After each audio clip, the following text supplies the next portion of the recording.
And I want to ask, as a society, how does this whole case change the way we see parenting, we see the vulnerable? I mean, Theresa, your thoughts on how this case is in the minds of a lot of people right now?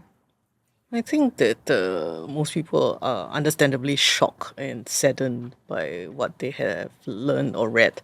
The impact of this case, I mean, I hope it's that there will be, better or stronger processes to prevent a repeat of such a tragedy. But beyond that, I also think that we need also a mindset change of sorts, a cultural change of sort, because I think, especially for agencies in child protection work, it cannot be just about a case and somebody's job or somebody's KPI. I think there needs to be a greater sense of shared ownership, shared responsibility of this shared mission to keep children safe, and where people look out for one another and the children under their care. And I think that this culture needs to be strengthened. How to do it, I don't know. But I just at the top of my head, I feel that ABCs have to be looked at. I coined this lah. Okay, so basically, I feel that in many areas we have to check our assumptions, our blind spots, and our concerns. As Siew Fong said, right? I mean, assumptions could be really dangerous in child protection work because, like as you pointed out, you can't even fathom how some people can intentionally hurt their children. So those assumptions must be checked out, and blind spots, I don't think I have to explain that, and also concerns must be heard and addressed, and especially if there are differing views on how to handle the case. I think which came up in Megan's case. So those must have be given the space and attention to address all those.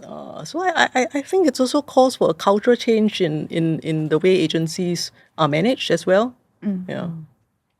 Maybe to add on to this, because I can see that there's a lot of public attention and maybe a lot of anger and sadness.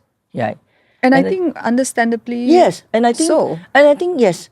And I think this is in a way it's a good sign for us, because it doesn't mean that if we are complacent, if we think that things can just let it be. No, that's why a mindset change. Because it's like how. So if we garner this energy, because anger can also get us to say, can we do something constructive about this, right? And that's how PAVE started, right? It started because of the anger, that my boss had about how can children suffer like this? How can women or any vulnerable family members suffer like this? And also we also look at, hey, there are person who hurt.